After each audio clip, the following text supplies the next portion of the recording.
All right. $50 up front. All sales are final. No, you don't get a receipt. Fat Tony can't find out I got this money in my pocket. All right, here goes. Hey, kids, thank you for watching Nerds That Out Podcast, the only podcast in the whole wide world that ever asked me to cut them a promo. Oh. Stop right there! Welcome to Nerds Night Out.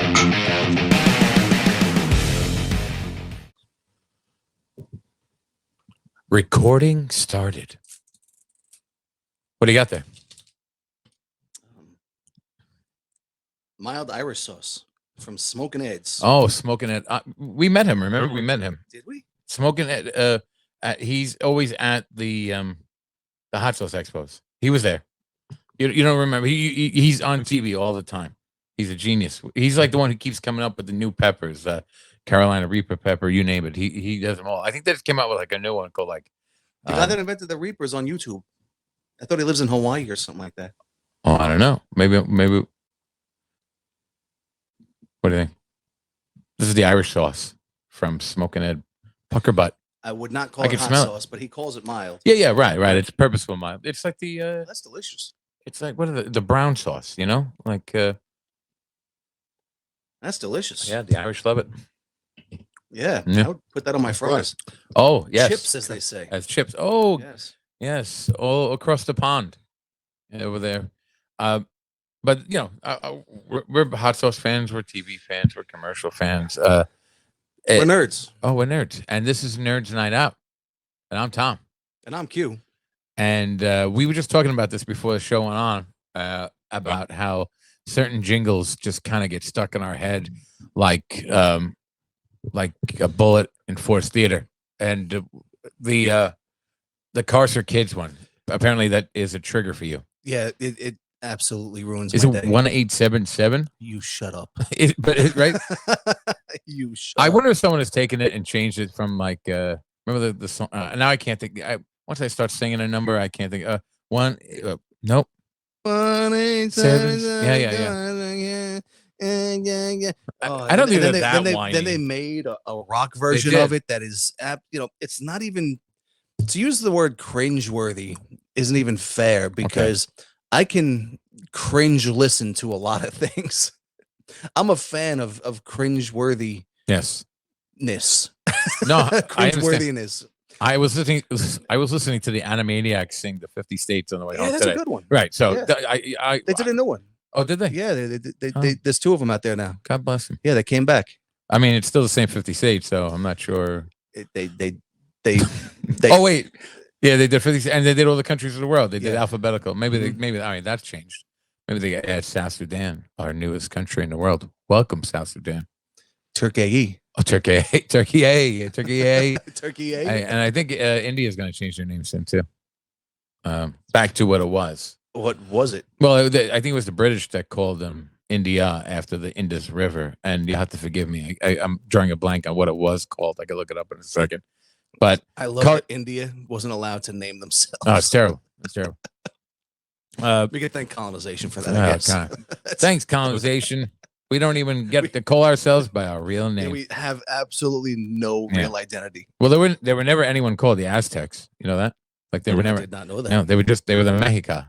But since people were getting confused between Mexican history, as in talking about the ancient versus talking about modern Mexico, they just came up with the term Aztec. They never called themselves that at all. So my kids weaponized the 1877. We went from Cars for 1877 to Aztec history. That's pretty damn good. Kids. That's a segue and a half. Mm-hmm. Yeah, spell it. Spell what?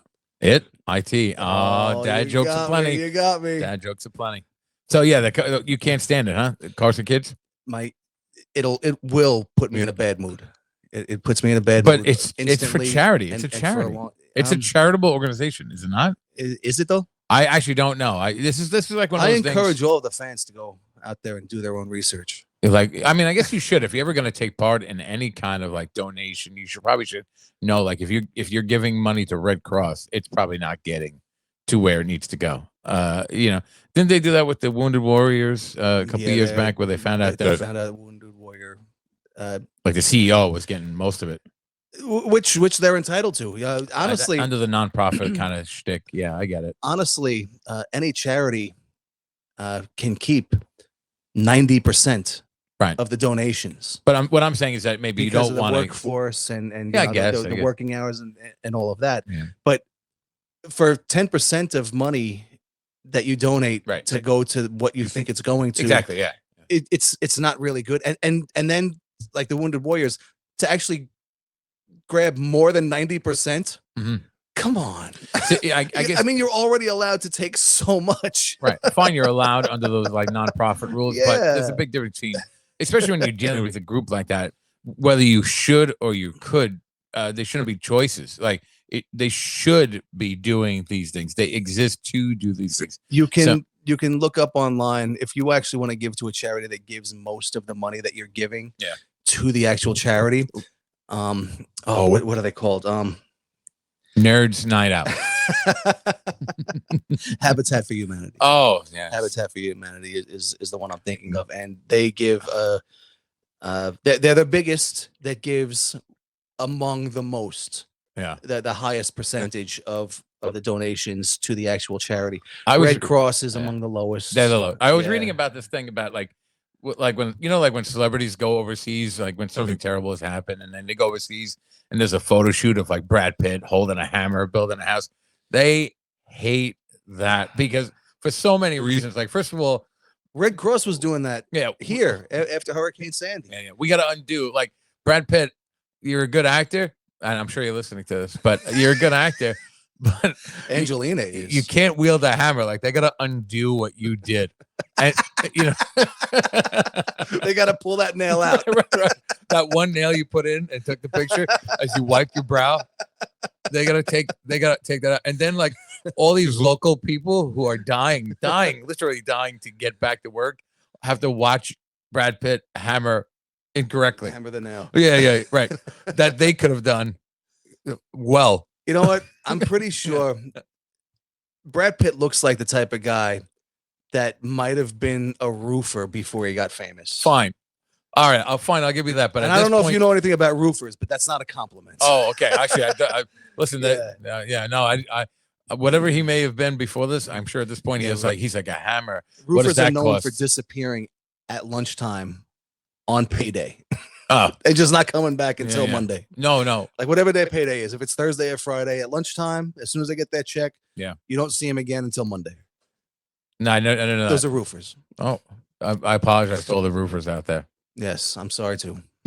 You're being unfairly targeted. I'm sorry, roofers are like that. No, that's not what I meant. For God's sakes, you're offending our target audience of roofers. I think our target audience is almost retired people. That's a hard job, roofing. Yeah, it really is. It's a lot of hard work. Reefers. It's hot. Mm-hmm. It's hot up there. It's dangerous. It sure is hot up there. Yeah. Tar.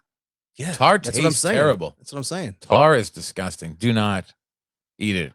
It's terrible. Or smoke it. Or smoke it. Yeah. Absolutely. Yeah. That's a hell of a segue right there. Spell it. IT. What? Why do you keep asking me to spell what? What do you? I don't understand the context. Spell segue. Yeah. Why am I spelling? I don't know. Don't put me on it's the a hard spot. word to spell. I've never spelled necessary right in my life. If it was necessary to spell necessary correctly, I'd be dead. Dead. How many C's? How many S's? It's all they make the same sound. Just make it. Check. I know. Thank God. Right. That little red line has saved my life under that word. So, we don't eat tar. You don't want to smoke tar, and you don't want to smoke because some cartoon tells you to do so. Right. Joe Camel is today's focus. A cartoon. A dick-faced camel invented by Big Tobacco to lure people between the ages of 14 to 24 into smoking their line of ciggies. Oh, ciggies. By cool so branding cute. And offering fun, exclusive merchandise and even toys, bro, Mm-hmm. that were only obtainable through pretty much collecting box tops from the cigarette boxes. Yes. Yeah. It was called Camel Cash. We're gonna get into the specifics later, but It'd be great if you have to collect all the Surgeon General warnings to get the prizes. might as well. I mean, there's one on every box. Right. It didn't look as cool as Camel Cash. Though. No, Camel well, Cash they were, looked awesome. those things weren't on at the time, right? I mean, if they were, they certainly weren't as prominent as they are now. Yeah, I think some countries have it like where Australia's the best. right. It's like 99% warning. And like a tiny little. No, now they have graphic pictures. Oh, get out of like someone that had to have their jaw taken off and stuff. You think people are collecting them? No, like the different kinds, like No. What do you call those? Remember like Garbage Pail Kids? Like they're probably like that. Oh, yeah, probably. Yeah. You know like the casual smoker's not collecting them. What do you got? What do you? Oh, I got like black lung. I got black lung. Black lung Mary. Oh, I have 2 hole in the throat Sally's. Oh man, I'll trade you. I already have 5 of those. I have 5 of those. Change a 5 hole in the throat Marys for 1 black lung. You got it, man. And now you all of a sudden you made it cool again. Now all the kids want it. In 1913, Camel cigarettes was invented. No. The company started. Old Joe Camel was on the box From the get-go, huh? It wasn't Joe Camel. It was Old Joe. Old Joe. Old Joe was the camel's name. He wasn't called Joe Camel yet. Okay. And it was a regular looking generic camel. He was looking left. Yeah. With a desert background. And like a Saharan desert. Yeah. Okay. Yeah. Well, it wasn't an American desert. Okay. It was supposed to be exotic. Ooh. And back then, the pyramids and Sure. you know, all of that. Man, this is 1913. Oh yeah, they were obsessed with zombies. God, mummies. Yeah. They thought they were medicine. They would like ground them up, put them in coffee. They thought they. Come on now, everyone knows mummies don't exist. No, wait, no. They're I mean, not like, real. there were. I mean, they were all in the British Museum. Go take a look. But What's left But of they them? also have vampires and werewolves. No, everyone knows mummies No, aren't they do. real. Yeah, Stop. They used to chuck mummies into train, like instead of coal. They would chuck them into like the train, the fuel. Isn't that crazy? They had so many, not anymore because they burned them all. they burned them all. But this exotic look became dated. In 1954, Marlboro introduced the Marlboro Man and marketed the cigarette to the American man that wanted to look rugged in a time when cowboys and Western movies were at their peak. Oh yeah, Marlboro dominated. Now, 1954. This is the time of. Isn't it crazy that like the Western and like the heyday, Roy Rogers. And, Burger King. Oh wait, no, those are fast. Sorry, just naming fast food places. Yeah. Thanks. It took me a second. Just naming fast food joints. Roy Rogers, John Wayne. You know. Yeah. This is the heyday. The goddamn cowboy movies killed comic books too. Well, of course, so did World War II, but still, they started taking over the comics as well. All movies, TV shows, everywhere.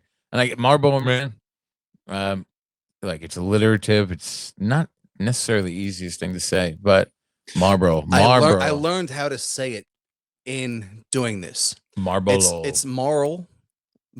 No, I never would have pronounced it that way. I leave off the Marlboro. I leave off the L. We all mispronounce it. We all mispronounce it. Marlboro. Marlboro. Right. Marlboro. I leave off the L. Yeah. I think my brain chooses to leave off the L. Yeah, it's Marlboro. Yeah. Marlboro. I have a friend of mine that they can't even mispronounce, and it's his brand of cigarette. He'll go into a 7-Eleven type store. Yeah. And I'll be like, "You got a pack of Marlboro? What? Yeah. Pack of Marlboro? Yeah, right. What? Pack of Red, stupid." Yeah, that one. I'm like, that one. Just point. At that point. Like, dude, Al, did you just put call Al in him front. stupid? Yeah, because you can't pronounce it. It's like, shut up. How much does he pay for like a cigarette box? What do you Oh, call it? in Manhattan, pack? it's in Manhattan, it's pushing 20. Wow. Yeah, in Midtown Manhattan, in the tourist area of Manhattan, it's pushing $20. You remember the vending machines? Remember the pull vending machines? Yeah, $2.50. $2.50? Yeah. Okay. I remember a neighbor. And it came with a pack of with a box of matches. Oh, get out. Yeah. Yeah, No, when you would put your money in quarters. I don't know why I'm so excited. Like, Yeah. that's good business. Yeah. You would pay in quarters. You'd Yeah. pull the tab, and the box would come out.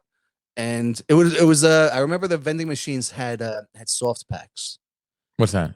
Oh, like it was the- a like- little yeah, bit yeah. cheaper if it was a soft pack, which meant it was the box was actually just made of paper as opposed to the cardboard. Yeah.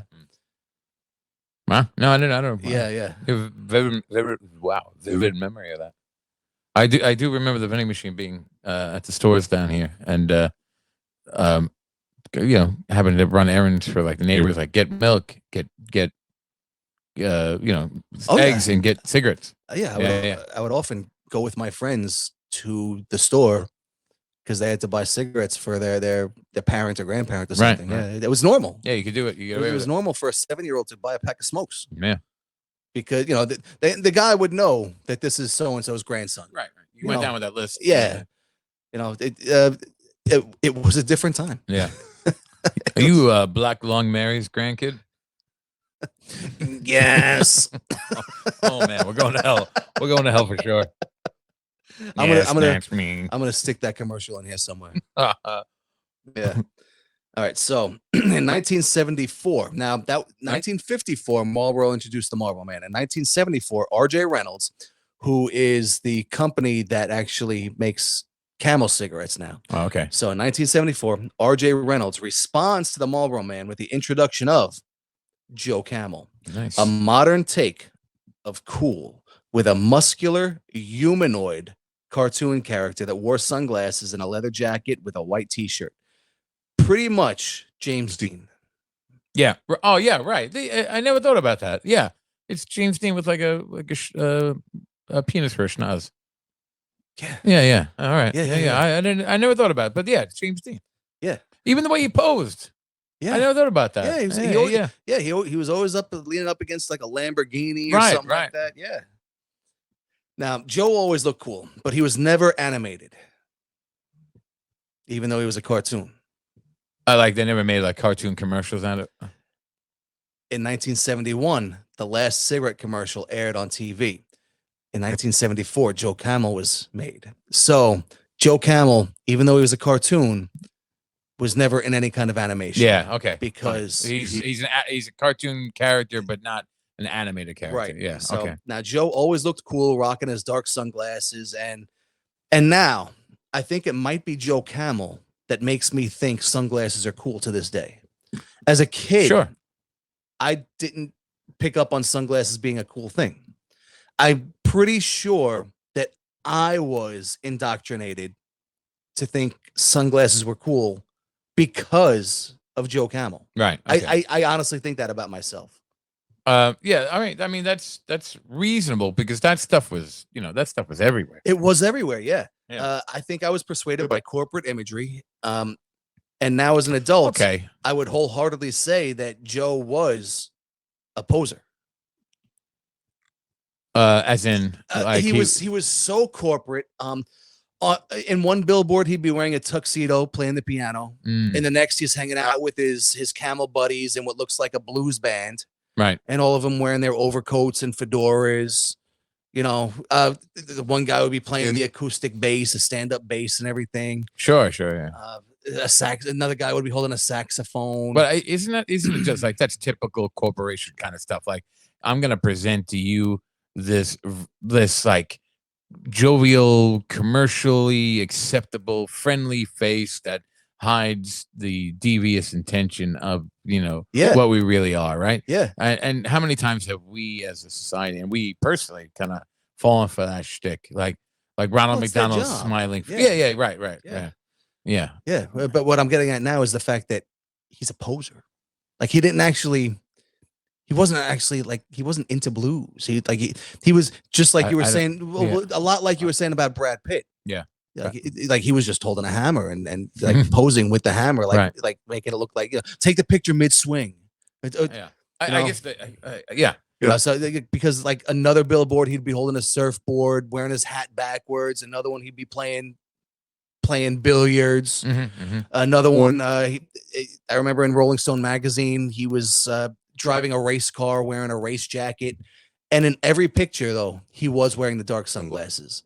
This dickhead isn't loyal to a single scene that he represents. Like how are you going to be into surfing and race car driving?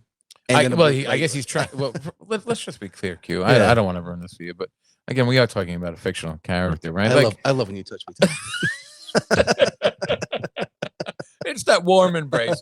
You can't see it off screen, but I do that. It's a paternal nature in me. But yeah, I mean, I guess that's how you Titanic it. Like you like the movie Titanic. Like tried its best to appeal to just about every fan base out there, right? And Joe Camel's kind of doing the same shtick. You're like these are manly things, cool things. To adolescents though. Adolescent boys is really what it seems like they're going to, because none of these things are cool. An adult, as an adult now, like I said, is when he looks like a poser. As a kid, he just looked cool. Right. Well, what do you think? Do you think that's the goal? That's the goal. The goal was targeting children. Yeah. And they were accused of it several times, and RJ Reynolds kept on just saying, no, it's just a regular ad campaign. We're just trying to take away some of the Marlboro clientele for them to switch brands. We're not trying to get new smokers. We're just trying to attract the Marlboro.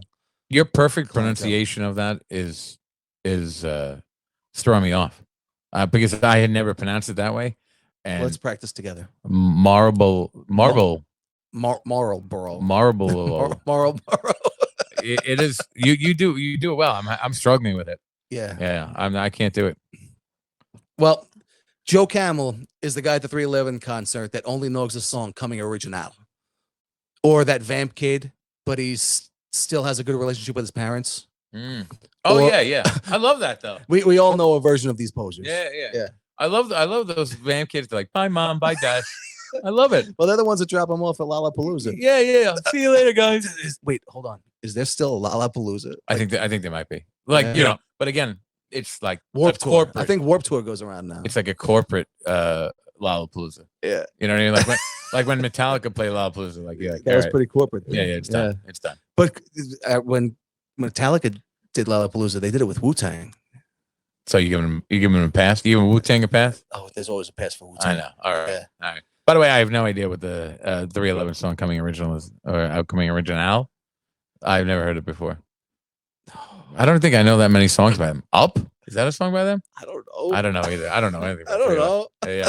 I would, but in my I just thought it'd be funny to say "Coming Original." Yeah, I like Coming Original. Coming Original. Oh, Coming Original. Yeah, no, I'm probably not going to look up that song after this. Yeah, don't. They're not really a great band. No, they're not. No, right? no. But they, what's funny is they actually have a loyal following because there's a 311 cruise. I'm sorry. Oh, get out of town. I don't mean to laugh at them. No, you should. You should. I don't. I've heard of a lot of people doing these. Like, there's like a wrestling, like Chris Jericho has a cruise, and what do you do? Impractical Jokers had a cruise. I would never do that. Oh, they're not. Listen, that sounds scary. Like they're gonna prank you at any given notice? At any given moment. Yeah. You have to be on your toes for. No, I would never. Right. That's not one of my go-to shows, but if I'm scrolling and there's nothing else on, I will leave it on. It was. One of the guys does have a cool name that's on that show. Oh, Joe. Yeah. Certainly not Q. No, right? No, that can't be what you're talking about. What kind of weird name is that? Self-serving compliment. Joe Camel was a part of American culture from 1988 to 1997. Damn. I was born in 77. Damn, you're old. These were my prime years. Joe Camel was a natural part of the backdrop during my most impressionable years. I always, for some reason, thought of Camels as an old man cigarette because I didn't know anyone my age smoking them. Okay. Yeah, that's fair. But that was Brooklyn in the 90s.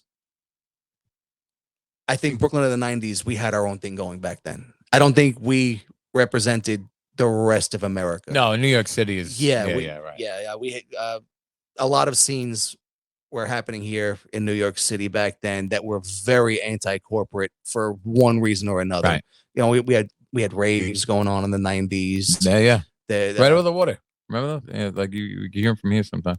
Yeah, they still have them. Yeah. New York City is like nowadays you hear people say things like it's the Brooklyn.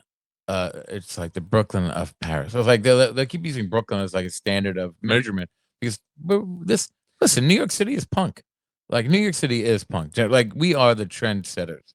It has an okay punk scene. Oh, I meant like in terms of Richmond has a better punk scene than New York. Virginia. Virginia? Yeah, believe it or not. Yeah. No, it's the Confederate capital.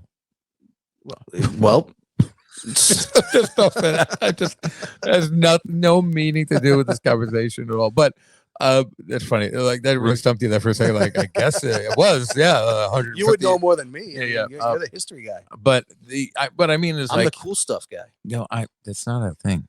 You can't. Cool stuff. You're part of Nerds Night Out. Don't celebrate. Yeah, but I'm not saying I'm not a nerd. Yes, but we're definitely different types of nerds.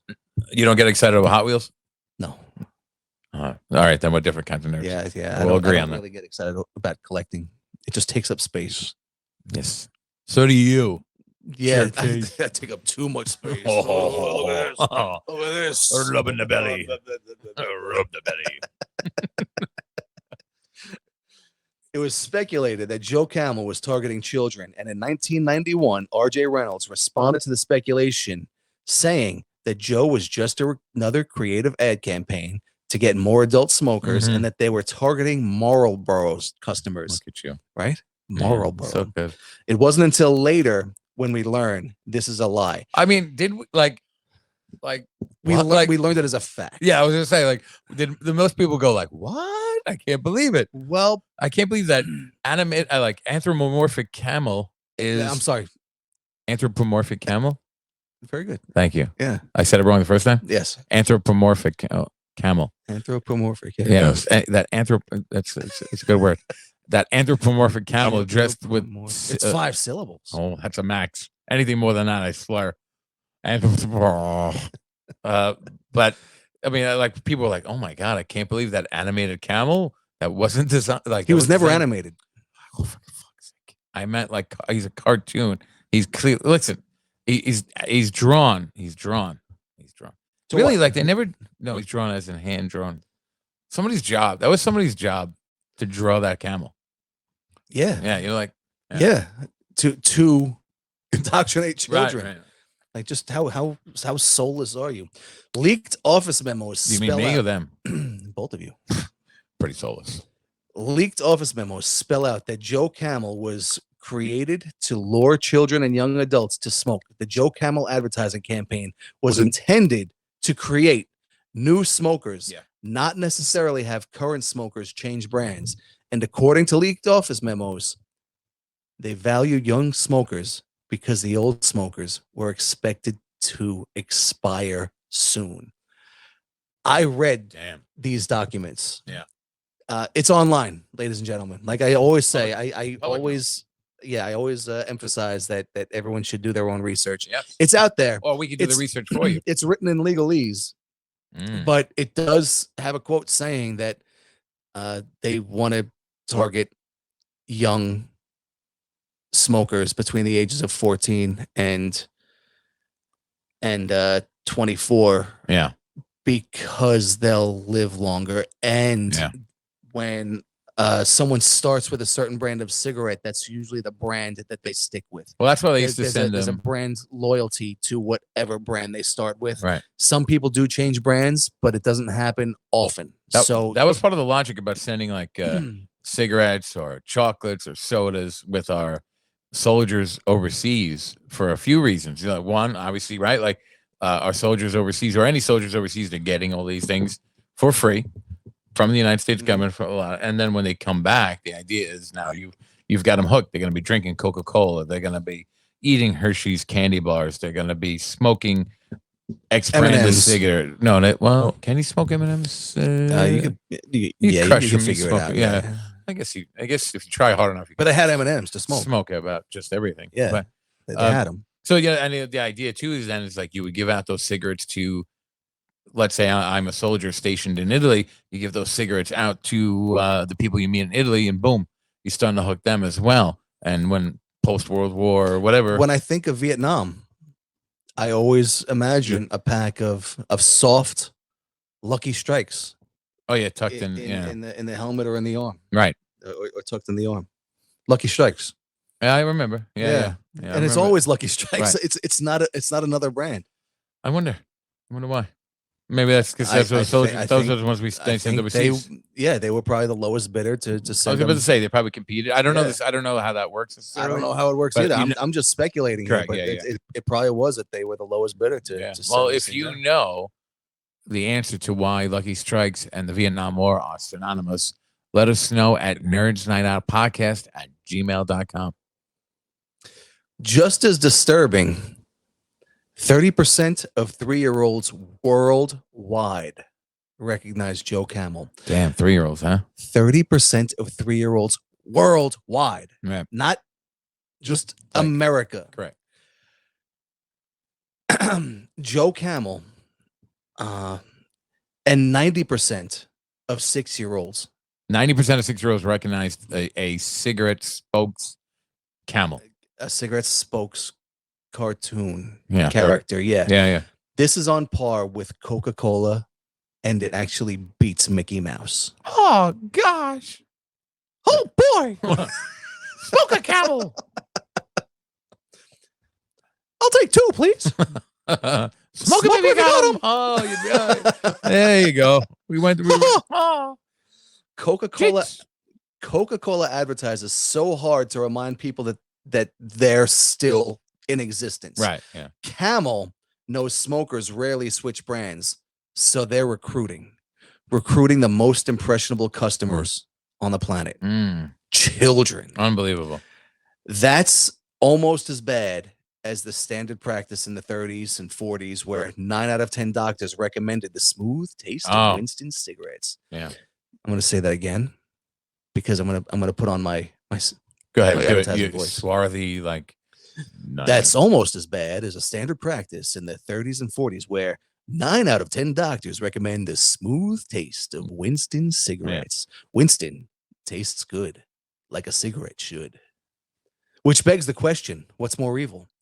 Paying off doctors to persuade the public that a product has 0 healthy side effects? Yeah. That not only isn't healthy, but it kills you in dozens of different ways.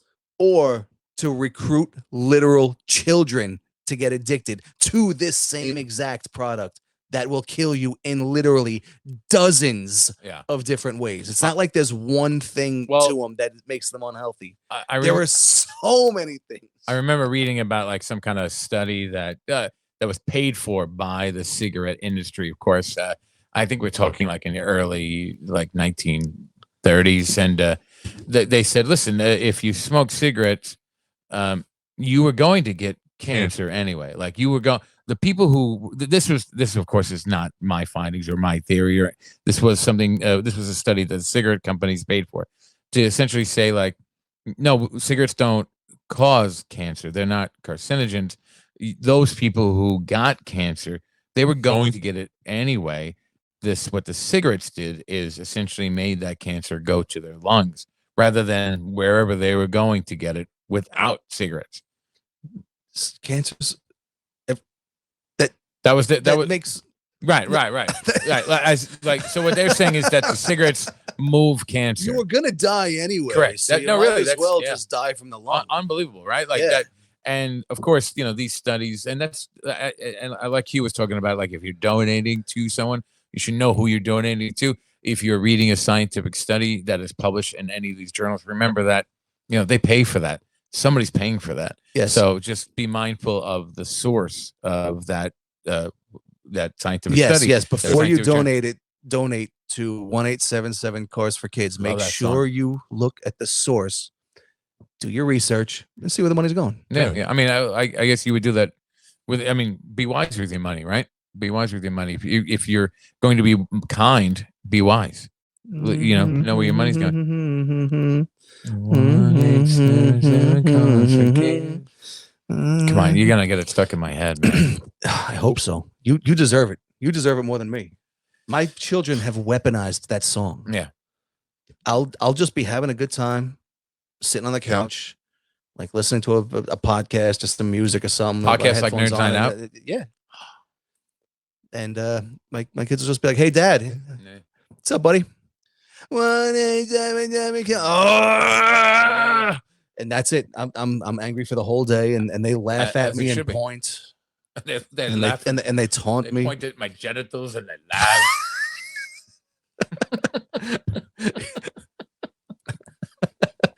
my, my grandfather started my grandfather started smoking to build his tolerance to smoke so he can be a better fireman. He read an article about it. At the time, he was being a more responsible person. Right. Yeah. By that logic. Yeah. Correct. Yeah. Even with the information we have today, people still think cigarettes have some kind of health benefit. I swear to you now, I have a group of acquaintances that firmly believe and say that if you have had a bad cold or a flu for 3 days, the way to get rid of it is to pour yourself a shot of scotch. And if you don't have scotch, whiskey. Draw yourself a bath. 30 minutes into the bath, you shoot that shot, smoke a single cigarette, and go to bed. And the next morning, you'll feel better. I mean, that's an odd combination of things. Do bath, Yeah. shot, just one. You're not supposed to get drunk. Just bath, shot, cigarette. But you're supposed to have 30 minutes in that bath, and then after the cigarette, get out of the bath and go directly to bed. So scotch, draw a bath, and then take the shot, smoke a cigarette. But so my problem is I'm not really good at drawing baths. Well, you use a pencil then. Oh, good. Yeah. Okay. I'll do If that. you use ink, Alright. it's you have Thank you. to start over. Good advice. Yes. Solid advice. It's the What's shapes. that, Really. Amelia Bedelia? Okay, so now my problem with that is if you've had a cold or a flu for 3 days, that's probably your last day anyway. Right. It's, I just, it's mean- just circumstance. Why would you wait? If that's the cure, why are you waiting 3 days anyway? No, it's a cure if it's not going away. What does that matter? It's there. Like It's what? not going to work on the second day. Of course not. But if you do have a On the cold day it or was a going flu on away. the third day, Yeah. honestly, the fourth day you're going to feel. You Come feel on, better. It's time to feel better. Yeah. Even if it's a bad, like I had COVID, I think I felt better completely better by the fourth day. Well, I don't want to get too personal, but a friend of mine, Derek, he went down with his family. He was a model up here, but he went down with his family and he was in a coal mine for a day, and he got the black lung. Do we have his cough on audio? His name is I think actually I forget about it. That was Derek. That was Zoolander. I apologize. I was describing a scene from a movie. I thought that was my life. I thought it was a friend. Do we have his cough on?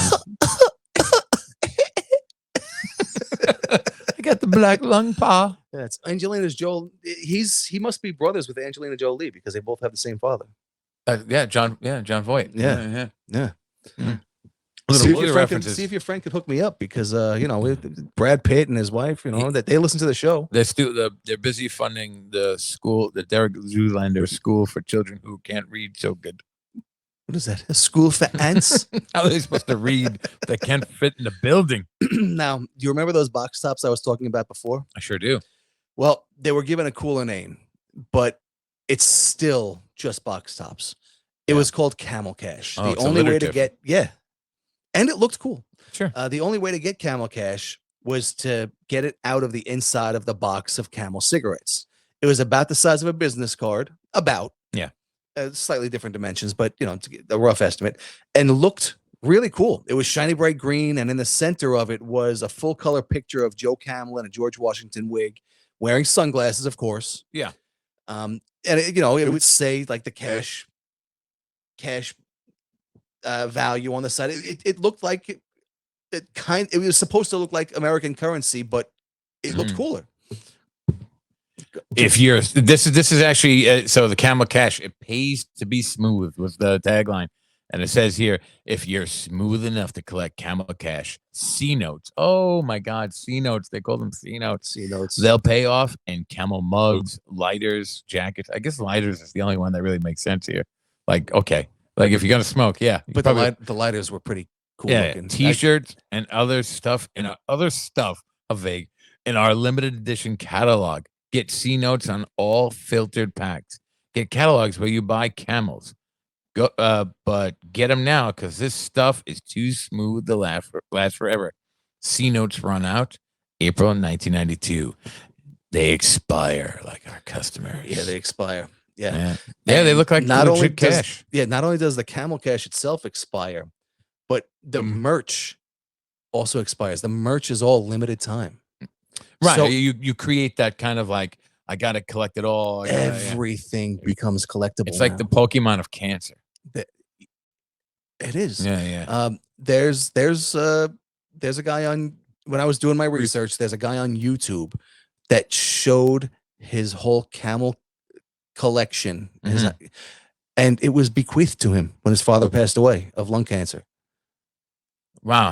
How like morbid. Right? Yeah. Yeah, his dad died from smoking, and his I miss dad you, had, Dad, but this jacket's so cool. But no, but he's looking at it. He's like, yeah, no, I have these 5 lighters. I don't even know how this one works, but it looks real cool. The lighters looked really cool.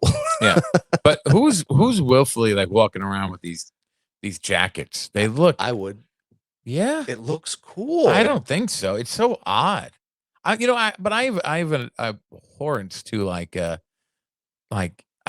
logos and advertising and like I that's feel what that is. yeah, It's- like you're a it's Joe walking Camel billboard. with one of his buddies, and we're gonna get into his buddies. It's like it's like a bright yellowish, like it looks almost like what the teeth of a heavy smoker would look like. It can't get any. It's high vis. Yeah. If you wore this Joe Camel jacket on a construction site, OSHA would not have a problem with it. Right.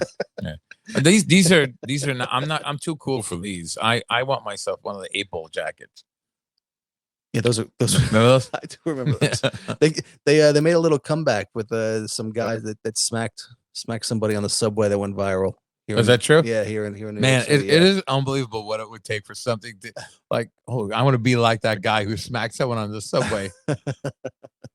That's great. Now everything was a collectible because everything was a limited time. T-shirts that were fashionable to the youth, lunchboxes, lighters, frisbees, visors, salt and pepper shakers, beach towels, koozies, baseball caps, all stuff that was cool at Spencer's Gifts. Yeah, right. Like this stuff in the back of Spencer's Gifts. Yeah. But you get what I'm saying, though. Yeah, right? sure. It's not exactly targeted to kids, but at the same time, it's all stuff that kids would like. Yeah. Okay. This is also a time period where anti-smoking TV ads aimed towards children and young adults were prominent, and they weren't cool. They were hard-hitting and graphic. A Marlboro man looking guy in Times Square starts singing, but he has a voice kazoo. Or the mother and her small boy. Oh, let's go. But yeah, That guy. You don't always die from tobacco. Sometimes they drip out your tongue. I ad-libbed the coffee. I ad-libbed that. He didn't actually do that as part of the song. That sells though.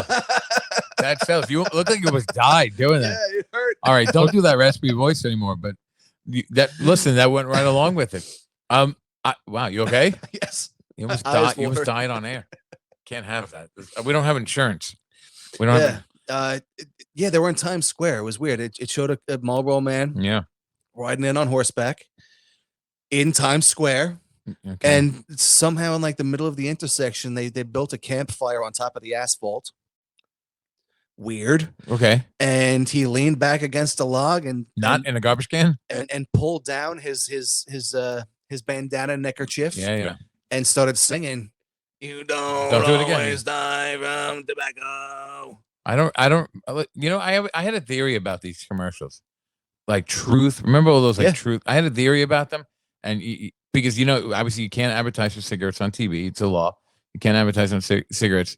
So what better way to keep the notion fresh in people's mind than to have like an anti-campaign? Because you could get the anti-campaign.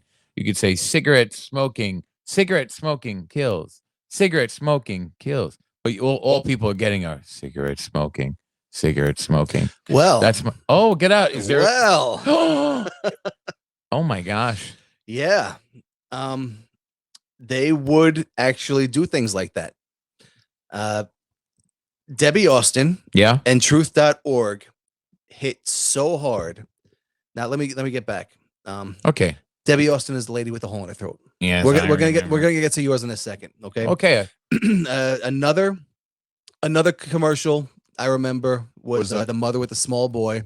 The boy was intentionally not prepped for this scene, and they're in a crowded area. It looks like an airport or something like that. And the mom steps away from the little boy, and you actually watch the raw emotion on this poor kid's face.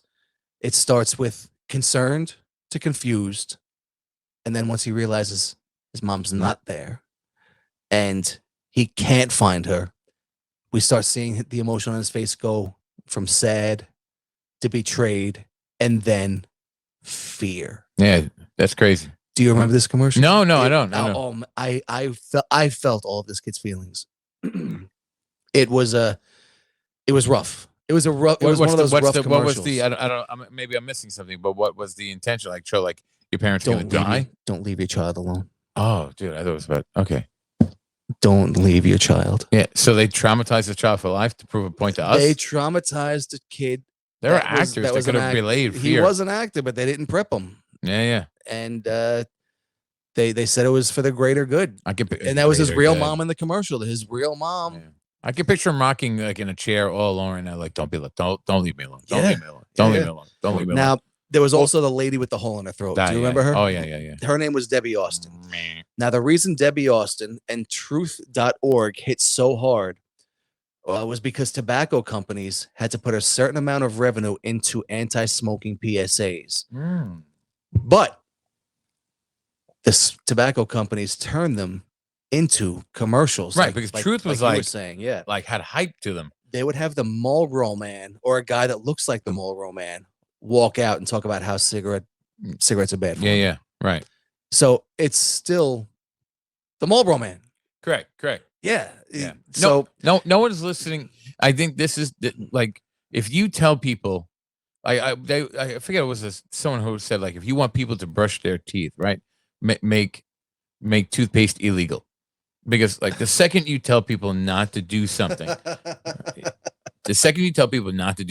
they want to do it more than anything. I remember that like it was a scene from The Simpsons where Chief Wiggum was like, I don't know, my Ralphie's obsessed with my secret closet of my mysterious closet of wonder. Right. Like, and it says it on the closet. The closet says mysterious closet of wonder. You're not allowed to do it. Oh, of mystery. Mysterious closet of mystery. I don't know why Ralphie, but I can't do Wiggum. But yeah, I mean that's what Truth.org was it org, right? Yeah, Truth.org. Yeah.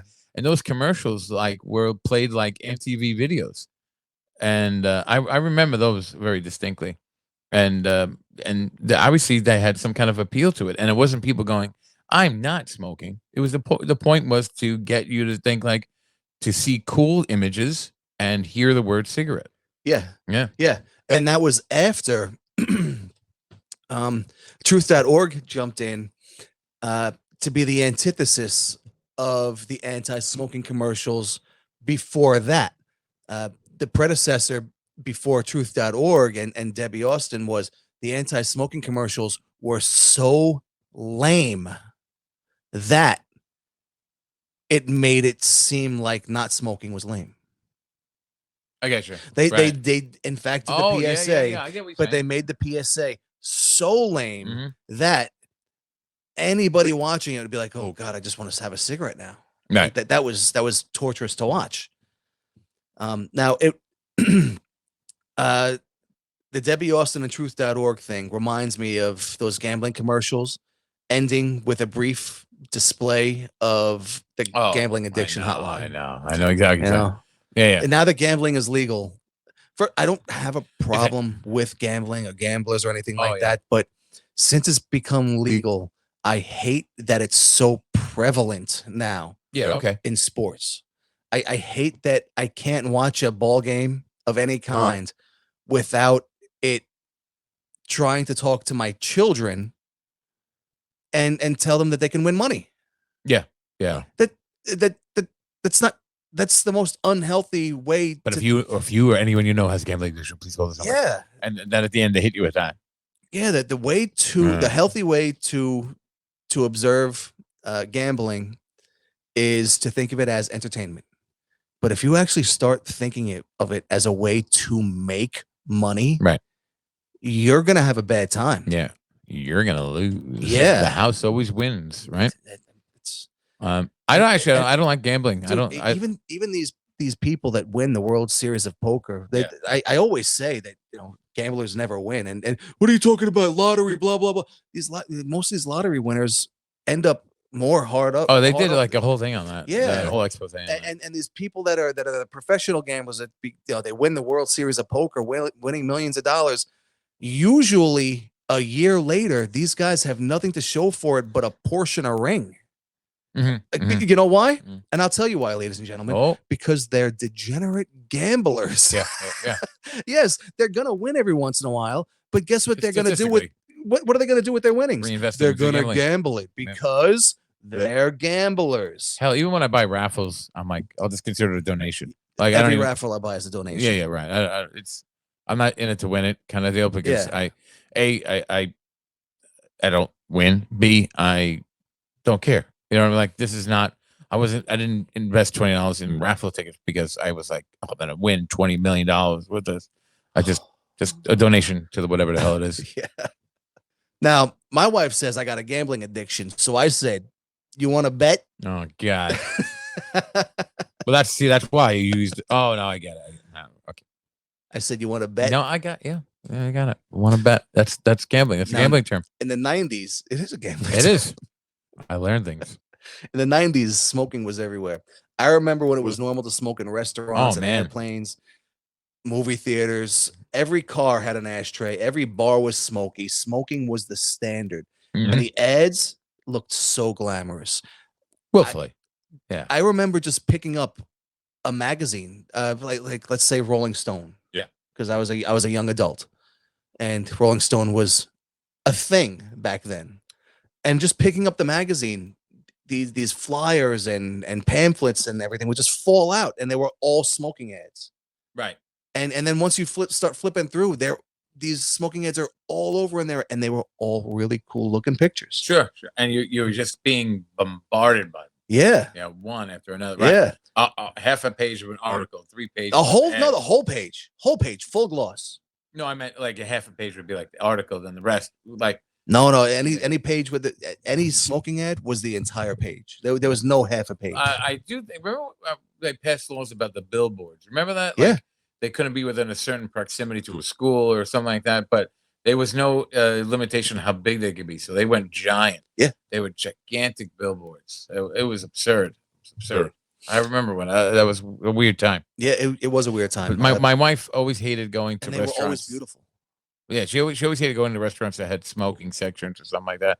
Because like I'm right here, and the smoking there was section no such thing as a non-smoking the section. table section was right It next just didn't to have you. an ashtray. Yeah.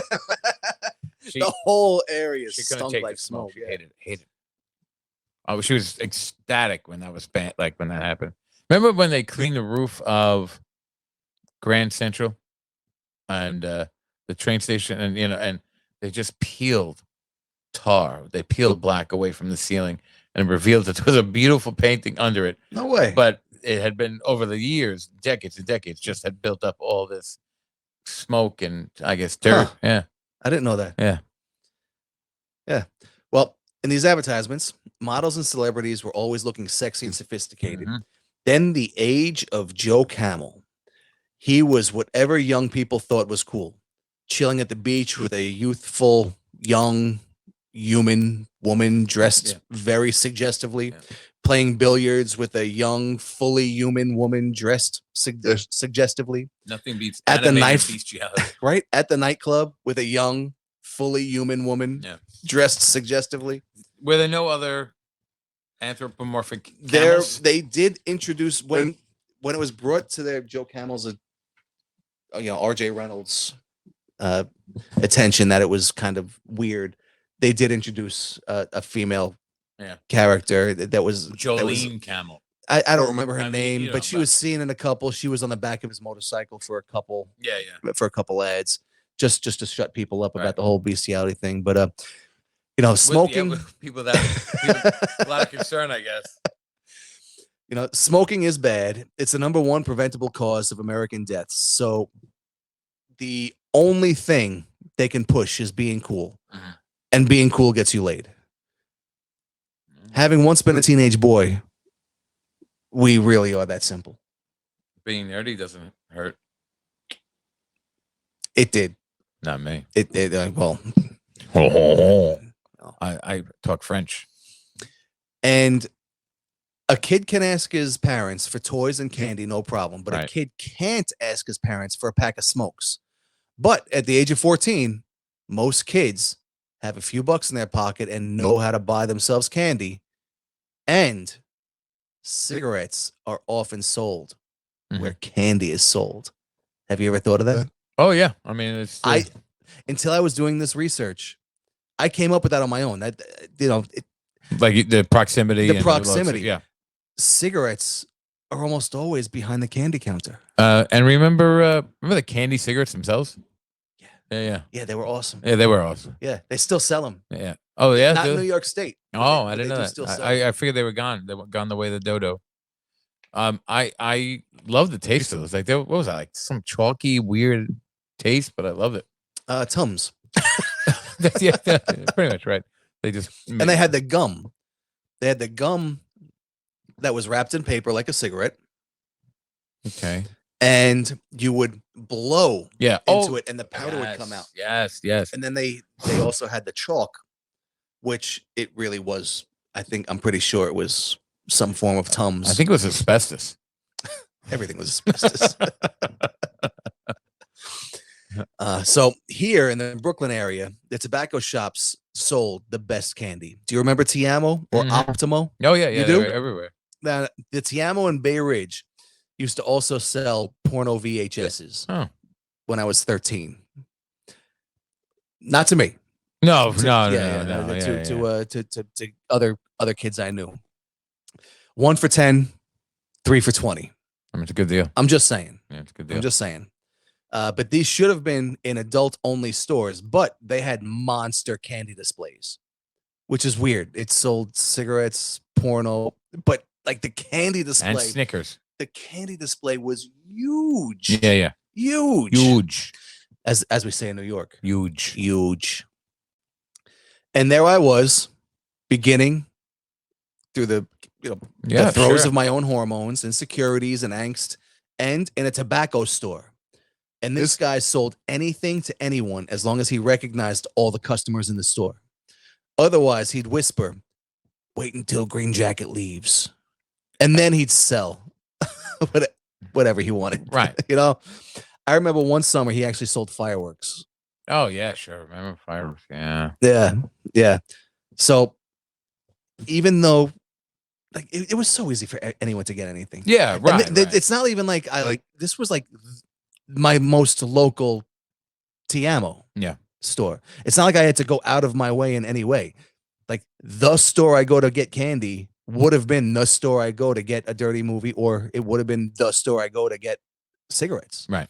Like this guy, I did buy fireworks there though. Yeah, fireworks. I mean, that was also when fireworks were legal. Well, it wasn't as illegal as they became. I remember my brothers and I having fights with Roman candles, just shooting them at each other. Yeah, me too. I don't know. Not with your brothers, but yeah. Yeah, why were you doing that with my bottle brothers? rockets? Oh yeah, bottle rockets. And what are the other ones that jumping jacks? Man, I had one of those go off in my shoe. I had one go down my shirt. Oh yeah, I think we talked about that. Yeah, it went down my shirt. Yeah. And luckily it burned outward and not inward. Thank God. Yeah. But yeah, we used to shoot bottle rockets at each other. We were dumb. Really dumb. It was fun though. But wow, how dangerous is that? Oh my God. And now his parents were like, I can't believe, like, don't touch that muffin. It's hot. We weren't hiding. I mean, oh no. I mean, these are bottle rockets. They're loud. Yeah, the whole neighborhood hears what we're doing. Yeah.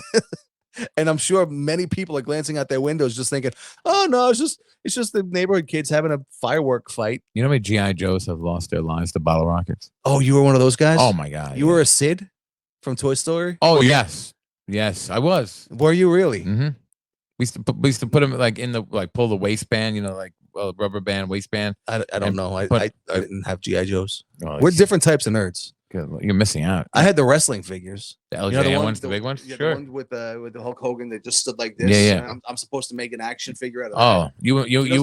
you would have had to strap a lot of fireworks to that thing. Yeah, you would have. That thing was heavy. It was 7 dense. pounds of plastic. 7 pounds of rubber and plastic. Yeah, I knew a dude here in the neighborhood. He used to blow up shoes. Yeah. It's so satisfying. All right. Well, It's so satisfying. don't try it at home, but Yeah, don't. let your neighbor try it down the Dude, block. I guess. It's so satisfying watching a shoe blow up. I don't know why. Anyway, here's a kid that's in high school trying to fit in, but not look like a follower, insecure about everything, feeling the need to dress cool, act cool, trying to make it look effortless. And the kid's just 1 year older than me in this high school are so much more developed than me. Mhm. So back then, an easy way to look older and be current with fashion was to smoke. It was Right. easy. Yeah, you look mature. Yeah. Yeah, at that age, if smoking didn't make you fit in, it at least made you a rebel Right. among some of your peers. Well, that's what like the Joe Camel ads and movies, and it's effortless. yeah, Yeah. That's what they all taught us, that to look like you were an adult, you had to smoke cigarettes, you had to do all that. And I remember as a kid, it made other kids look older. Right, inherently, it makes you look like an adult. That's what all the adults were doing. Little do we know, of course. Right. I mean, I guess that's the nature of it, right? The ignorance of it. Like you were saying about the people who said, but well-intentioned, that cigarette smoking would make him a better fireman. Right. It's a well-intentioned thing based on very little information, because that information couldn't get out to us. It was based on lies. But that's what I'm saying. It's right. Well, it's that information was not being presented to the public, at least not well. I mean, the idea that cigarette smoking could cause harm goes back now over a century, but no one was listening. No one's listening to this. The studies were being buried, the information was being warped, and the general public was seeing Joe Camel and Marlboro Man. They weren't seeing much else. Oh, before I forget, R.J. Reynolds was just part of a lawsuit involving child labor. Something about not having dust masks small enough for the 8-year-olds working in the factory. But the lawsuit wasn't really about the lack of PPE for airborne nicotine dust getting into the children's lungs. Those kids should be lucky to get that fine nicotine dust. So fine, it could be airborne for days. Can I try it? Sure, go ahead. Those kids should be so lucky to get that fine nicotine dust. So fine, it could be airborne for days. Mm-hmm. Smooth. That smooth nicotine dust. It was in your about lungs. It was about the dangerous work they were told to do. I know what you're thinking. They weren't putting their tiny little hands in big moving machinery. Do you think R.J. Reynolds is that mean of a company? Oh, no. It was about how the children had to have a more difficult time hanging the tobacco leaves themselves. You see, it's not that evil of a corporation. No. Well, the height of the ladders were made for adults. So where the adults can safely climb a freestanding A-frame ladder and lean their chest or hips on the top rungs, their little 8-year-old bodies with no tethering system at all or any safety protocol had to climb up onto the top rung of the ladder and balance their feet while they hung that smooth tasting tobacco. Oh, my. Now, a small detail was some of the tobacco was hung as high as the rafters, but how high could a rafter possibly be in a factory of a Fortune 500 company? I would imagine that's a pretty high rafter. Yeah. Oh, yeah. Oh, by the way, this is 2018. Not like This Not- wasn't not- this was not 1918. not the 70s. Yeah, no. This was 2018. These guys were having kids balance on top of A-frame ladders. Right. Unbelievable. 8-year-olds. In 1992, Camel Wides are introduced.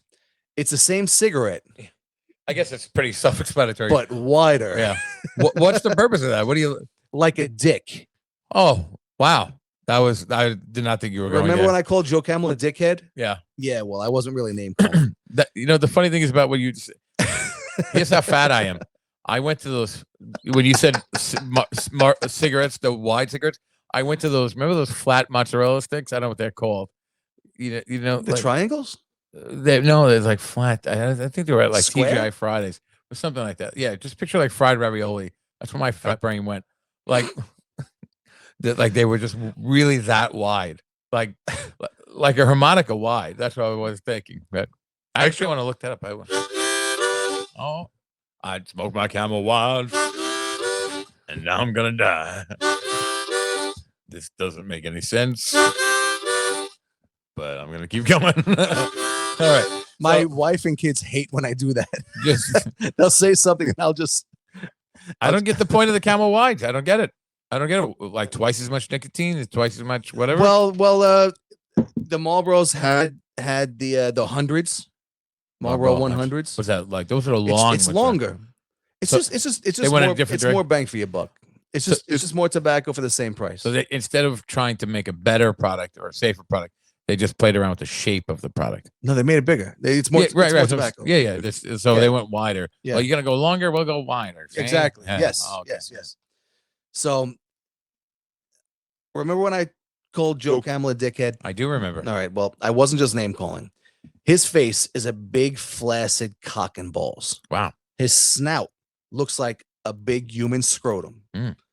Well, I guess any mammal scrotum.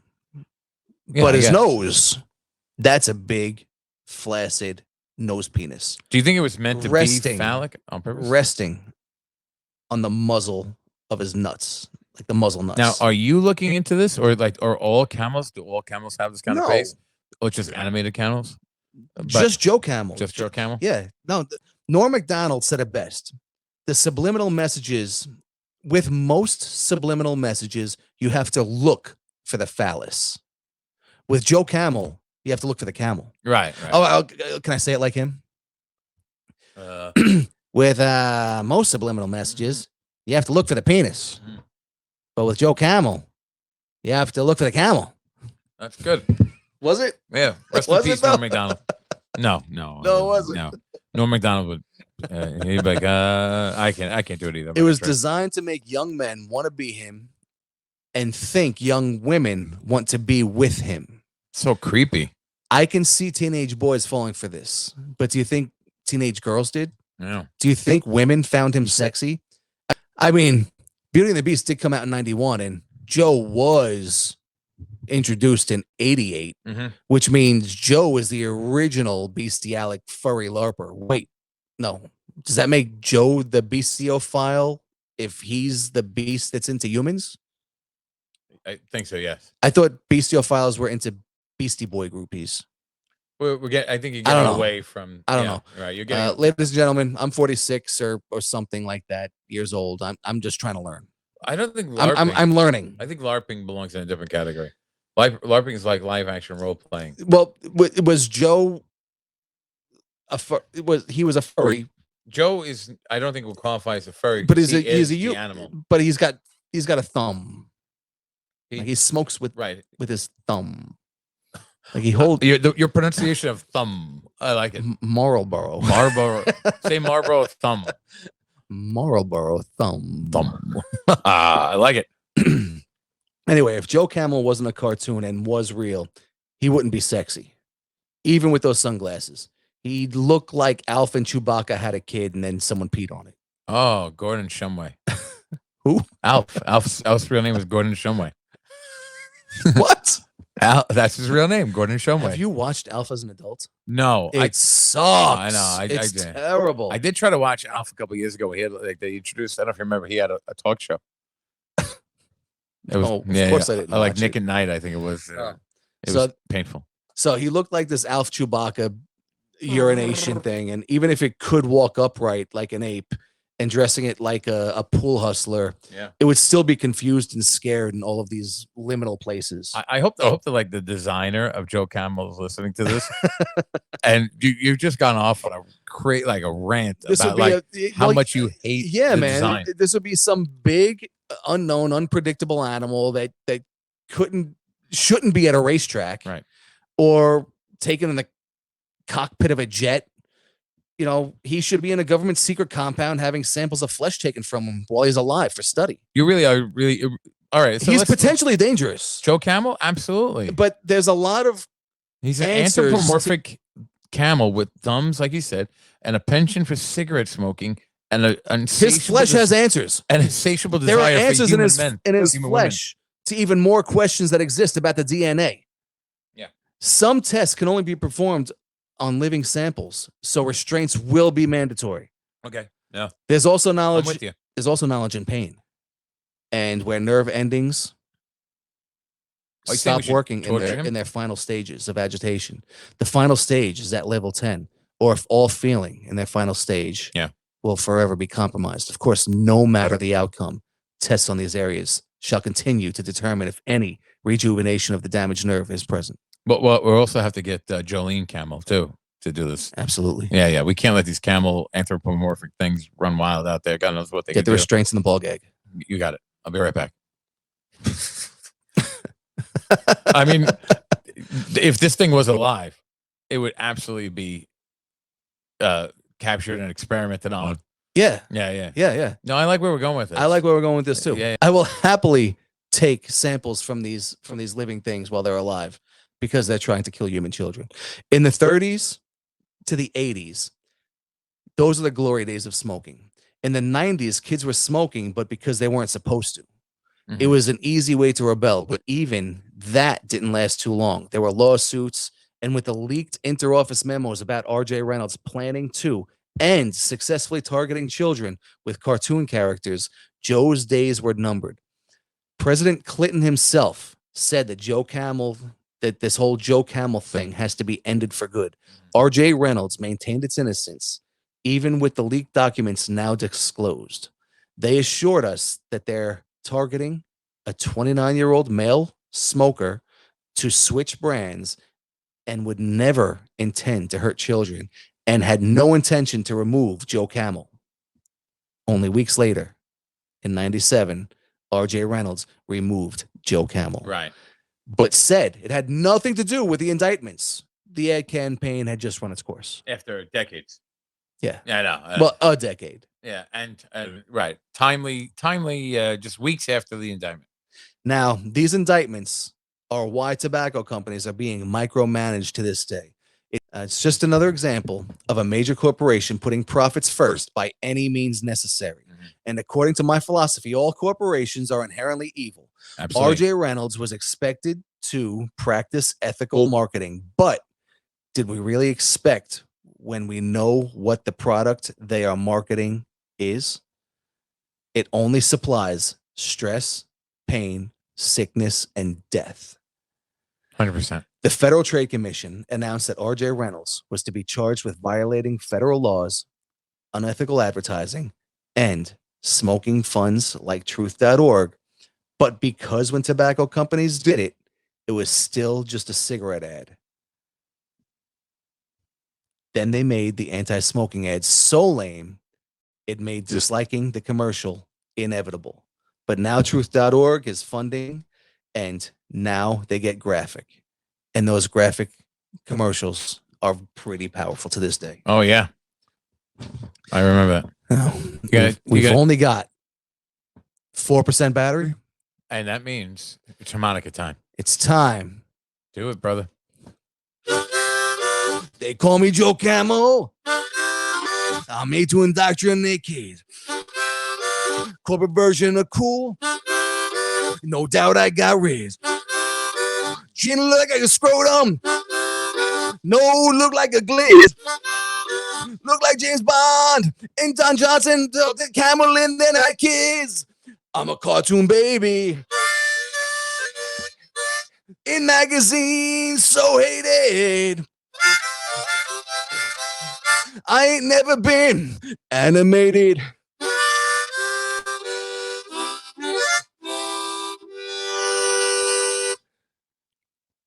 That was Nerds Night Out, everybody. Thanks for joining us. You know what? Listen. That was a really good harmonica playing. I'll tell you that. It was some kind of harmonica. No, listen, it's better than I did. I would have. I would have inhaled it. I want to.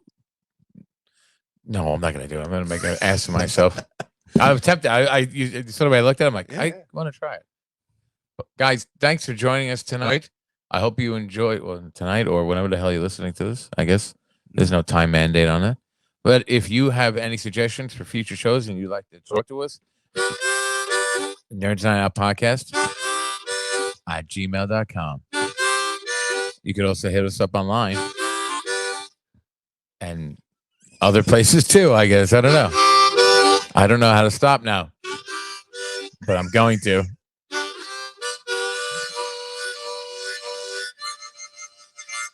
I'm Tom from no, I'm not Tom from Tom's Night Out. I'm Tom from Nerds Night Out. I'm Q. And I hope you enjoyed the episode. Deuces, everybody. Double deuces. Oh, you got me again. Oh, look at that.